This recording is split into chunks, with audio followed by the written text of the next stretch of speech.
So I've been selfish and I apologize.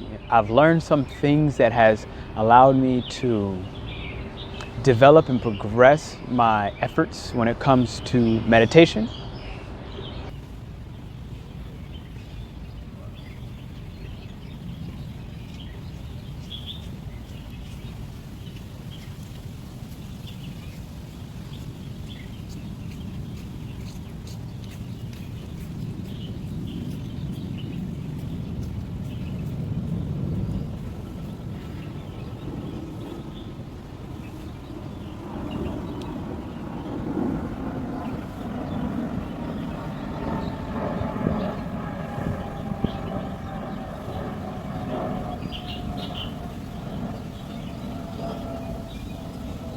What meditation means, which directly translates to becoming familiar.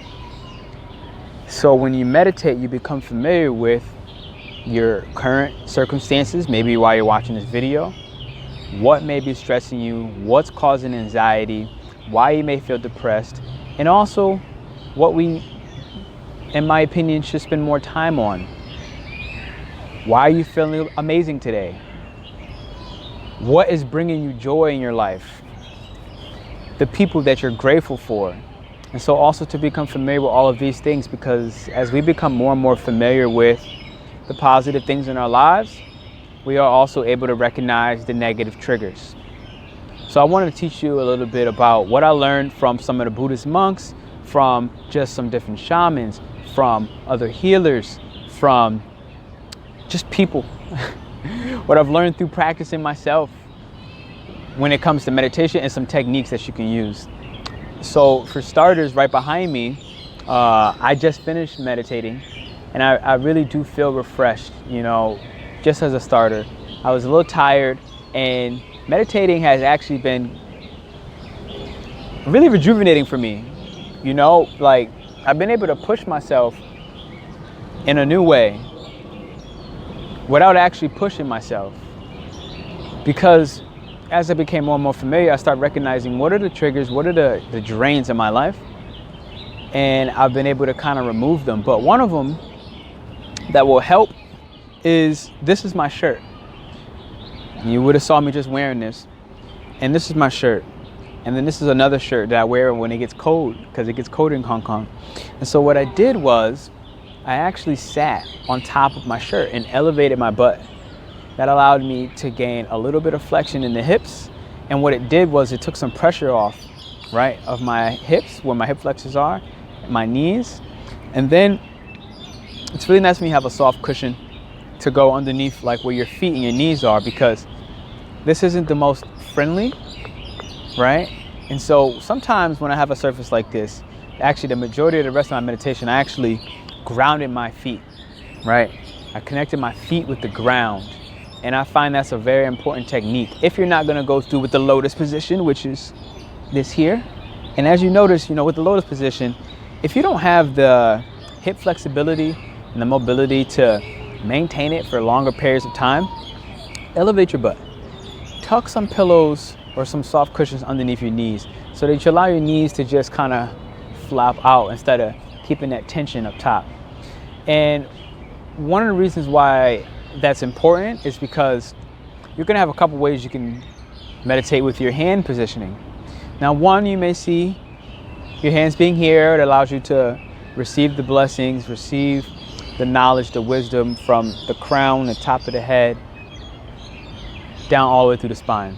And then your feet are connected with the ground, so you're not getting it from the heavenly universe all the way down to the roots of the earth, right? And all the chakra lines in the middle.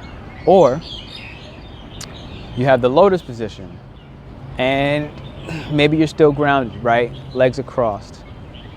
Or, and this is what I do the most, but again, depending on my scenario, I may switch this up, but the majority of times, I like to follow what the monks taught me, considering meditation is what they do for a profession.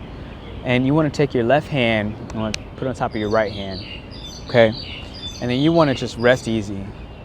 You do want to have your spine nice and erect. So you want to avoid this round. You want to avoid overextending, opening your chest. tuck your belly in and then rest it. Relax your shoulders. And with your face muscles, you actually want to just relax your face. And I hope that you're trying this right now as we speak, because the application is what's going to get you the most benefit. So just relax your face. And one of the things I always do is I originally start, and it's funny because it never fails. I tell myself to relax my face. I say relax your tongue, relax your jaw, allow your ears to melt, allow your face to melt, your shoulders, your bodies are getting droopy.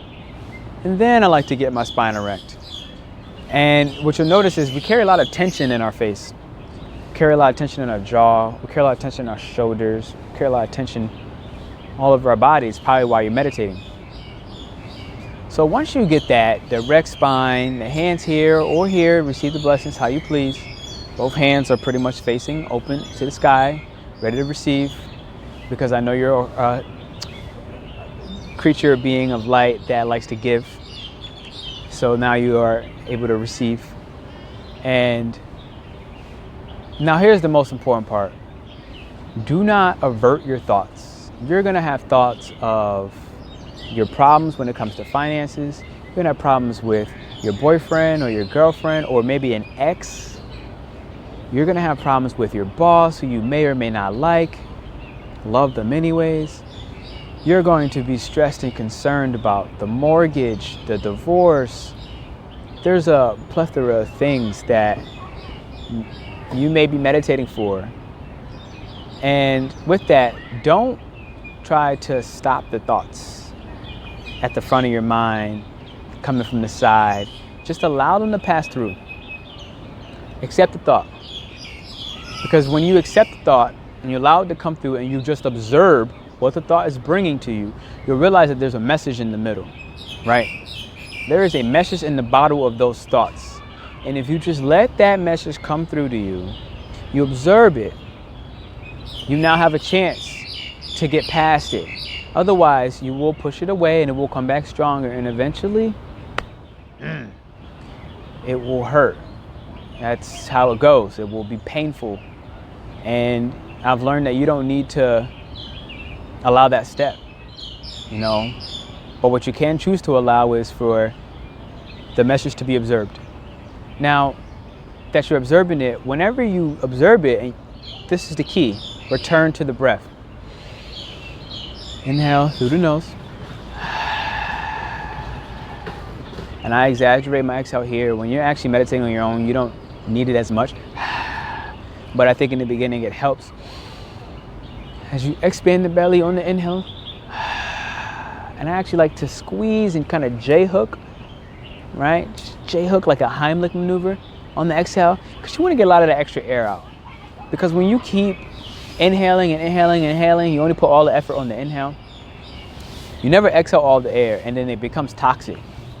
You keep carbon monoxide, dioxide, I don't know, the poisonous gas in your lungs, and it's not healthy, and you want to get those toxins out. So to do that, I like really pull my ribs into my hips. So when I inhale, here's the next key to advance how much air you're able to inhale, because in the beginning it's very tough to expand your belly, especially without help next to you. Hold your breath. And I hold my breath by locking the stomach. You should try this with me. And then I inhale again. And I never exhale. Deep, deep, deep, deep, deep. Come on, do it with me. Deep. And then, now I hold my breath. My belly's expanded. And now I inhale again after 3-4 seconds. And then you may be touching the pinnacle and just hold. And then when you're ready, you can go ahead. You can J-hook that. And that will put you in this state of like deep, deep, deep, deep, deep relaxation. And at this point, we're gonna stop and we're gonna just allow you to practice that on repeat. And that way I'll follow up the next video of what you wanna do when you're now understanding how to breathe, because the breathing is the most important. But this technique is really profound. When you inhale, don't exhale. Hold your breath by locking your stomach. Inhale again. Much as you can, much as you can. Open your chest, open your heart, open your mind. Lock again, and then don't exhale. And then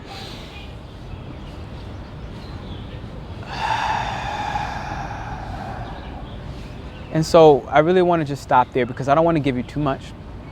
But next we're going to focus on what you can do now that you're not trying to avert the thoughts in your mind. You're accepting, you're attracting, you're not repelling the things that you want in your life, the things that you don't know you want in your life, but the meditation will allow you the clarity to do it. And, you know, we'll get into that law of attraction and what the actual benefits of, you know, besides just trying to calm down and relax. So if this video was enjoyable for you, if you found this valuable in any way, shape, or form, please do like, subscribe. Allow me to keep this going for you. Allow the journey to continue for us both, so I can keep giving you the best of the best and more teachings from the monks, the shamans, the healers, and myself and others, maybe even you, most likely. Thank you for subscribing. Thank you for joining us. I'll see you soon, baby.